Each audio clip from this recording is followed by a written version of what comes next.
Qual a relação que existe entre a observação do céu e as unidades básicas de medida? Hum? Hã? Opa, deixa eu tirar aqui da minha frente. Eu estou aberto nesse momento aqui com o Estelário. O Estelário é um aplicativo que você instala no seu celular, funciona muito bem, numa versão gratuita e numa versão paga. Eu estou com a versão paga e eu coloquei para o dia 22 de setembro de 2024. Por que eu fiz isso? Porque eu sei que neste dia aconteceu o equinócio de primavera, o início da primavera para nós que estamos no hemisfério sul. Nesse dia, o Sol nasceu exatamente ao que nós chamamos de leste.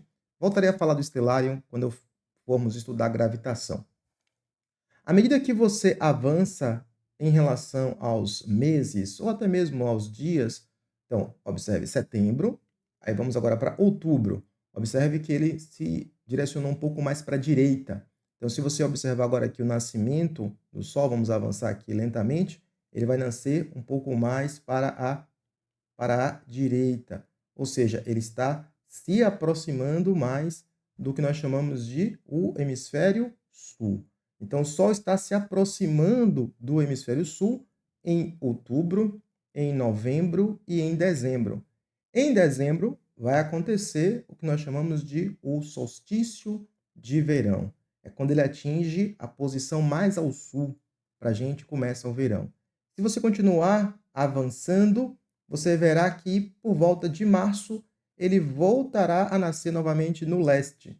E se você continuar avançando, ele vai atingir o ponto máximo em relação ao norte por volta de junho, que é quando começa o nosso inverno. Que isso tem a ver com unidades de medida? As pessoas antigamente, para se localizar, utilizavam as estrelas como referência. Então existiam medidas muito precisas da posição das estrelas no céu, que permitiam que as pessoas saíssem de suas casas e voltassem, atravessassem o oceano para roubar tempero na Índia e voltassem para as suas casas. Essas medidas eram muito bem conhecidas e elas foram utilizadas para fazer medições a respeito do globo terrestre. Voltarei a falar sobre isso depois, então eu vou fechar aqui e vamos para o nosso caderno virtual. Fechei aqui o Power Mirror, que estava espelhando o meu aparelho celular, e vamos direto para a nosso caderno e escrevendo quais são as unidades fundamentais de medida. Então, unidades fundamentais. São três. Três unidades que são fundamentais no estudo da mecânica. Você sabe quais são elas? Dê uma pausa no vídeo, tente responder. São comprimento, massa e tempo. Se você souber medir comprimento, souber medir a massa e souber medir o tempo, você terá todas as grandezas que importam para a mecânica. Todas as grandezas que importam para a mecânica. Sempre que eu me referir à dimensão, né, à unidade de comprimento, eu vou usar a letra L. Ah, mas por que L? De comprimento em inglês. Length. Ah, meu inglês é péssimo. Massa é mass. Então, M. E tempo é T. Time. Então, em qualquer lugar do mundo, isto é padrão. L para comprimento, massa, M e T para tempo. Hoje, no sistema que nós conhecemos, utilizamos o sistema internacional, o comprimento é medido em metro. Por que metro? O que é o metro? Qual a origem do metro? Isso é uma história longa e vale a pena você aprender um pouco sobre ela. A massa é medida em quilograma, e o quilograma tem relação com o metro, que tem relação com a observação do céu. E o tempo é medido em segundo, e segundo tem relação.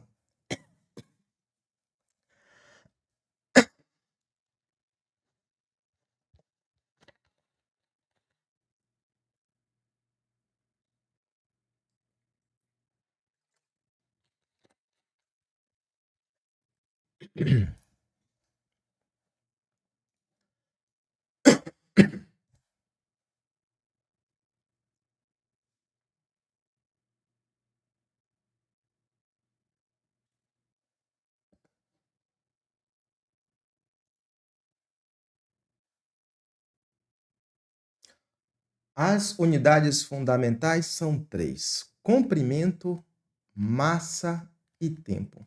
Se você souber medir corretamente essas três, você terá todas as outras grandezas que importam para a mecânica.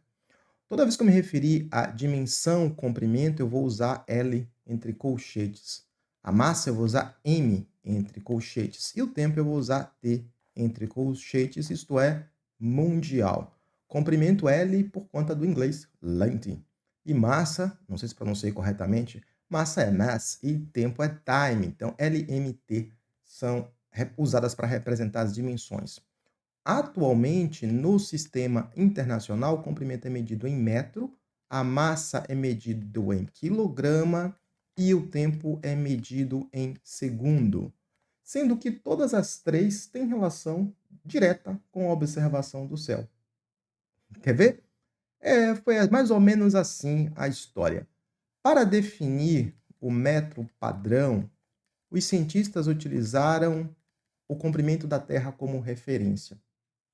Na época, um pouco antes da Revolução Francesa acontecer, o rei Luís XVI estabeleceu que os cientistas deveriam encontrar uma forma de padronizar as medidas. Na França já era uma confusão. E com os outros países a confusão era ainda maior. Cada localidade inventava a sua própria forma de medir. Isso dificultava o comércio. Então, como padronizar? Você não poderia utilizar como exemplo o metro padrão francês, né, que eles utilizavam na época que não se chamava metro.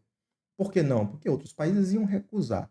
Então, os cientistas pensaram: nós deveremos criar padrões que sejam universais, que possam ser replicados por outros cientistas de outros lugares.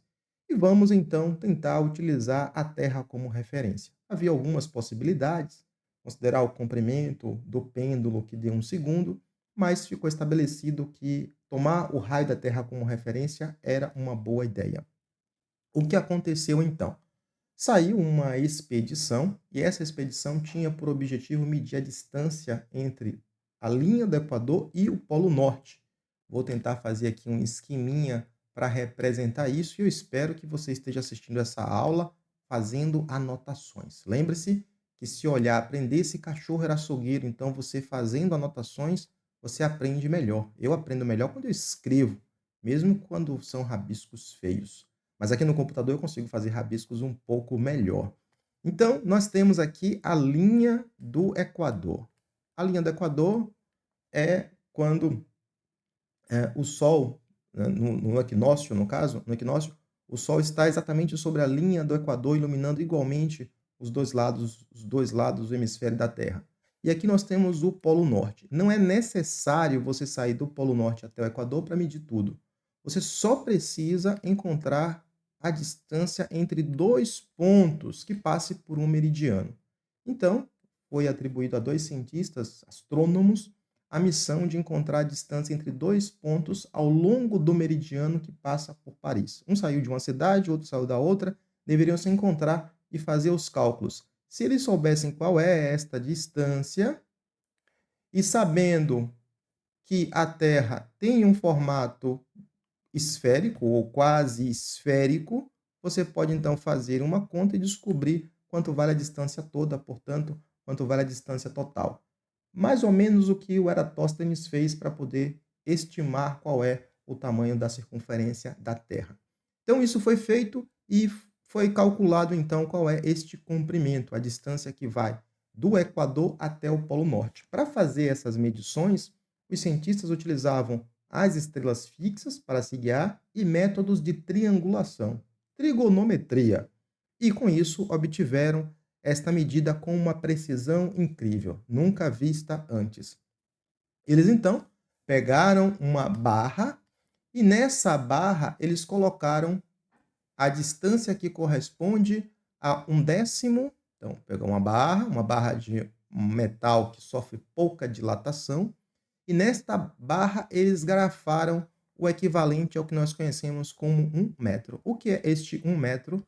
É você pegar essa distância que vai do Polo Norte até o Equador, vou chamar apenas de D para simplificar, tá? Distância do Polo Norte ao Equador, vou chamar assim, distância de PE, Polo Norte ao Equador, e divide este valor por 10 milhões. 10 milhões. A distância correspondente a isto deve ser 1 metro. Então, você vai lá na barra e coloca o 1 metro aqui. Os historiadores dizem que houve um erro pequeno de medição que faz com que a barra não seja exatamente 1 metro, mas isso não é tão relevante. Eu vou deixar aqui embaixo um link para um documentário fantástico que conta essa história. Eu, particularmente, sou fascinado por história da medição das coisas. Eu fico impressionado como os instrumentos antigos conseguiam fazer medidas astronômicas com uma precisão incrível, que eu não consigo reproduzir hoje com toda a tecnologia moderna. Então, este foi 1 metro padrão. Então, eles fizeram a divisão a partir daí de 10 em 10 e fizeram a seguinte definição: se eu pegar 1 metro e dividir em 10 partes, eu vou ter o que nós chamamos de 1 decímetro. Então, 1 metro dividido por 10 partes é 1 decímetro. Se eu pegar 1 metro e dividir ele por 100 partes, eu vou ter o que nós chamamos de 1 centímetro. Então, 1 centímetro é 1 metro dividido por 100 partes.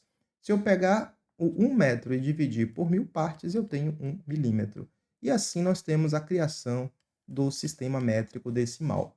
Da mesma forma, eu posso ter 10 vezes o metro, o decâmetro, 100 vezes o metro, o hectômetro, e 1000 vezes o metro, o quilômetro. Usando o metro padrão como referência, foi criado então o padrão para o quilograma. Usando o metro? Sim, usando o metro foi criado o padrão para o quilograma. O que foi definido inicialmente como quilograma padrão? Você pega um cubo e este cubo tem que ter 1 decímetro de lado. Então, eu vou tentar rabiscar aqui um cubo. Ó, imagine que os lados sejam exatamente iguais e eles não são, porque eu estou utilizando o olhômetro e recursos de computação para tentar desenhar o melhor cubo possível. E neste momento você está tentando repetir isso no seu caderno. Se fosse na sala de aula, você estaria repetindo isto no quadro. Beleza, 1 decímetro aqui. Aqui ficou um pouquinho maior, mas acredite, também é 1 decímetro. E aqui nós temos 1 decímetro também.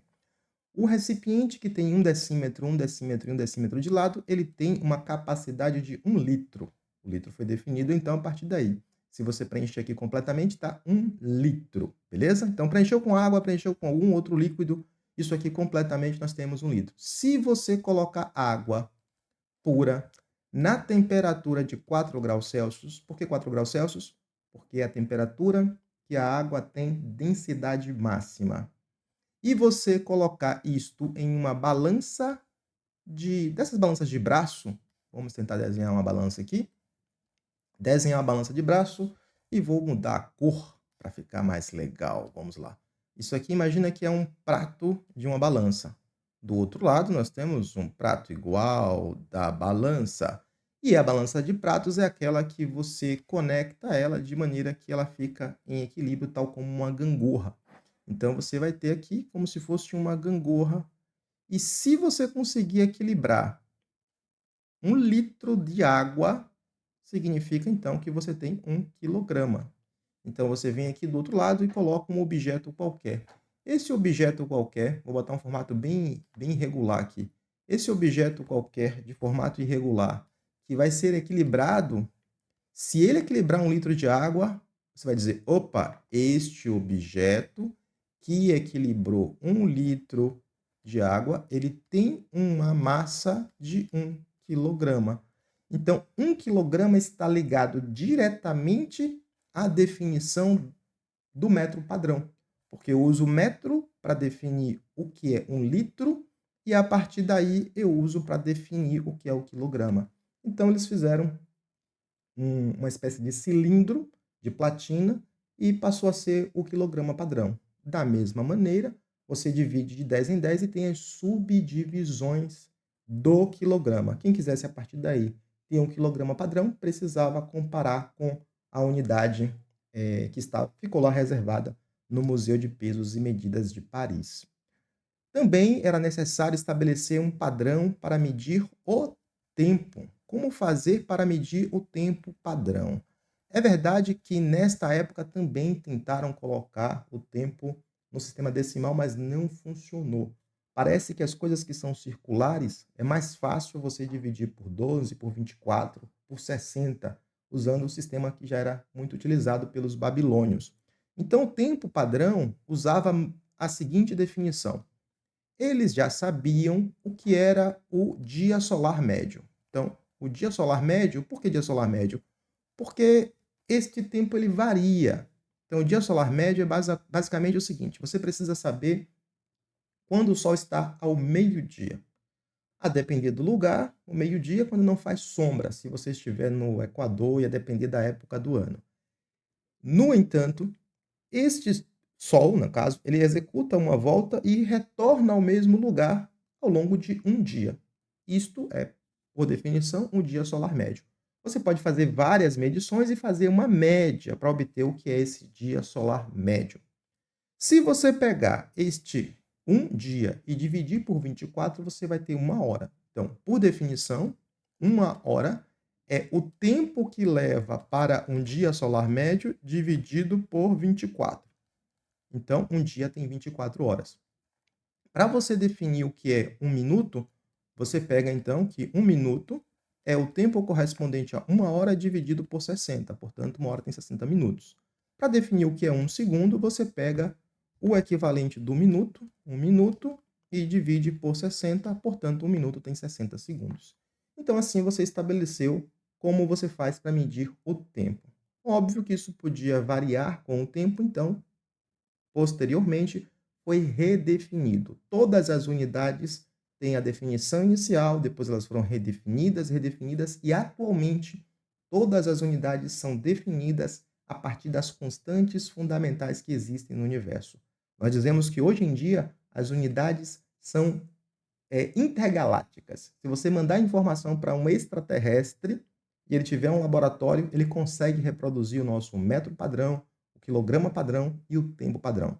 O que mais demorou para poder ter essa definição foi o quilograma padrão, e recentemente, em 2022, ele foi redefinido a partir da constante de Planck.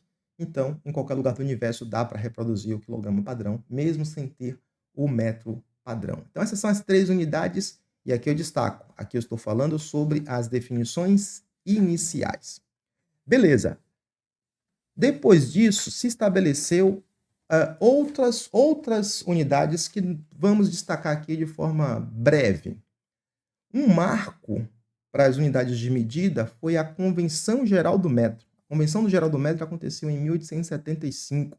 Eu estava buscando aqui as minhas anotações para encontrar a data exata. A data exata do marco da Convenção do Metro, que envolveu 17 países. 17 países se reuniram e disseram: ok, achamos que é razoável que a gente utilize o mesmo padrão para as medidas. E esta data, que foi um marco, foi no dia 20 de maio de 1875, que é conhecido aí como o Dia Internacional da Metrologia. 20 de maio é comemorado o Dia Internacional da Metrologia, em homenagem à Convenção do Metro.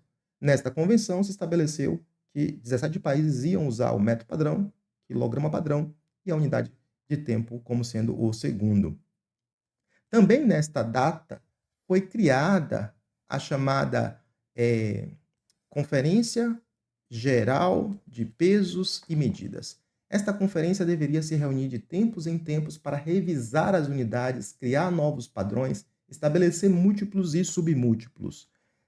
Em 1960, aconteceu a 11ª conferência, que criou o que nós conhecemos hoje como sendo o Sistema Internacional de Unidades.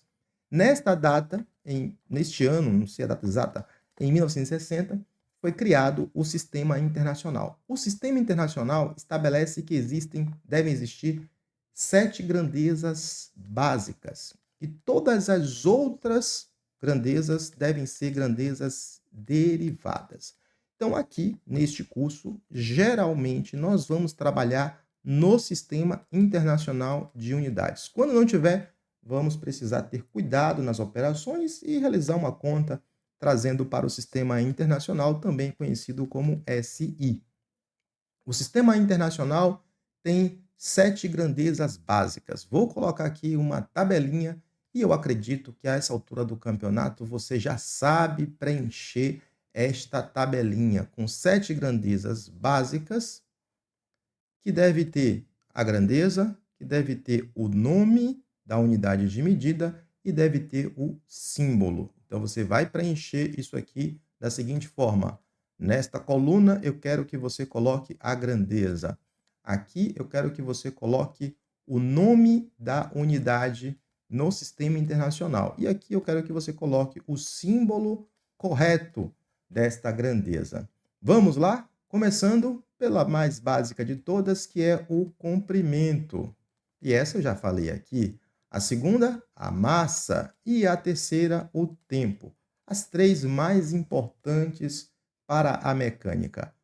A unidade de comprimento é o metro. O símbolo M minúsculo. A unidade de massa é o quilograma. E você representa como sendo um kg.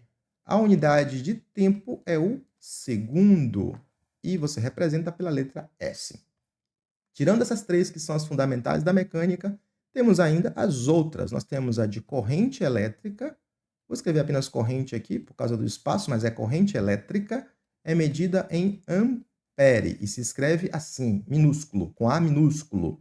E enquanto que o símbolo, porque é homenagem a um cientista, representamos por A maiúsculo. A temperatura termodinâmica. Vou escrever apenas temperatura, mas o nome completo é temperatura termodinâmica.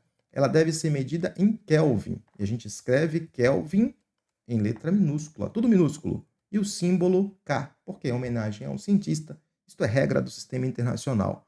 A quantidade de matéria vai ficar pequeno. Ok. Quantidade de... Vou ter que pegar a linha seguinte. A quantidade de matéria, a gente expressa isso em mol. E o símbolo também é mol. Tudo minúsculo. E por último, nós temos a intensidade luminosa. A intensidade luminosa deve ser medida em candela. Essa eu nunca usei na minha vida para nada. Nunca fiz nenhuma conta que precisou usar candela.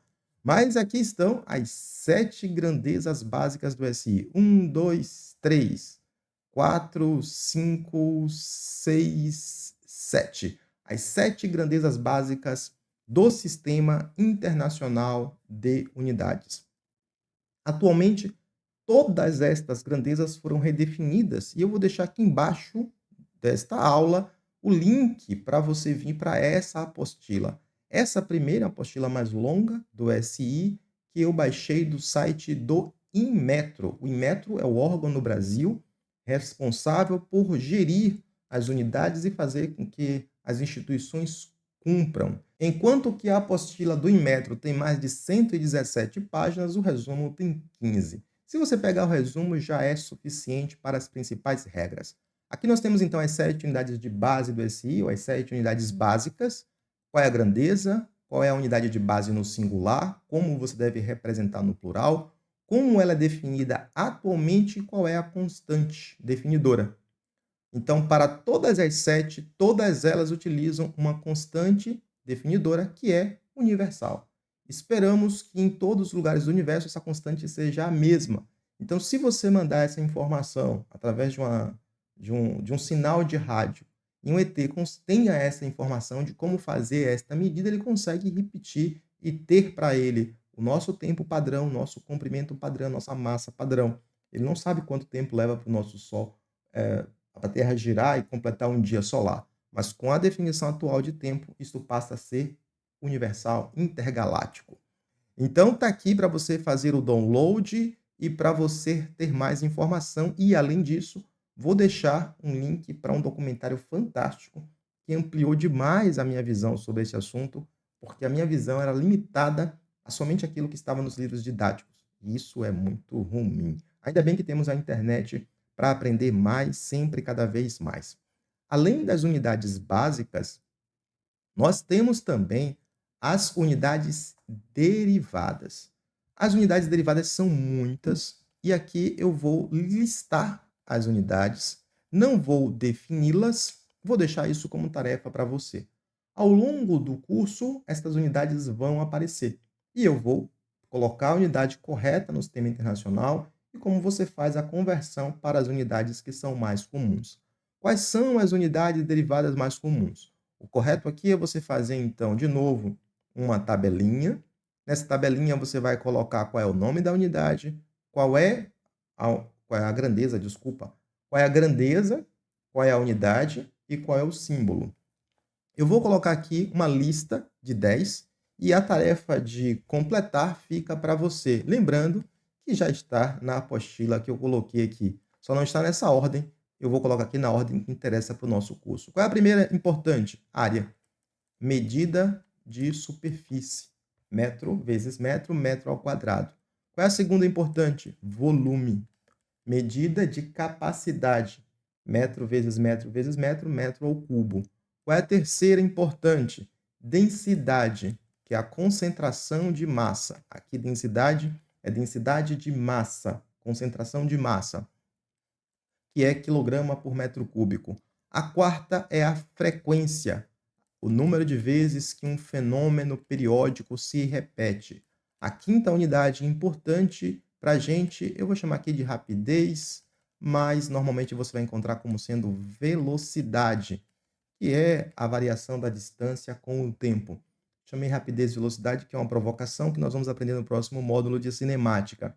A sexta unidade derivada importante para a gente é a aceleração, que mede a variação da velocidade. Enquanto a velocidade mede a variação da distância no tempo, a aceleração mede a variação da velocidade no tempo. A sétima grandeza importante para a gente é a força. A força vai ser importante para a gente obter qual é a aceleração que um objeto adquire mediante a ação de uma força. A oitava importante é a pressão, que é a força distribuída em uma certa superfície. A nona grandeza importante é a grandeza trabalho. Trabalho, energia e quando você estuda física térmica, você também sabe que calor, trabalho, energia e calor têm a mesma unidade no sistema internacional, o Joule. E a décima grandeza importante para a gente é o torque.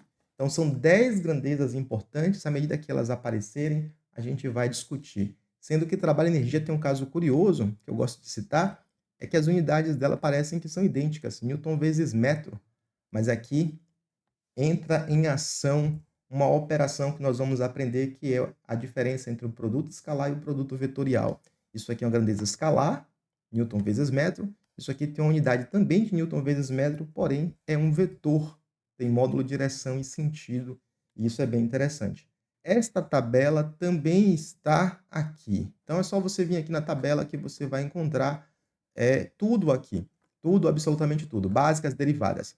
Eu também não vou aqui, por conta do tempo, que já me estendi, colocar os prefixos. Acredito que você já conhece, mas se não conhece, baixa o PDF e você precisa lembrar dos prefixos que existem no SI. 10 vezes o metro, 100 vezes o metro, 1000 vezes o metro, 1 milhão vezes o metro, indo de 10 elevado à primeira até 10 elevado a 24.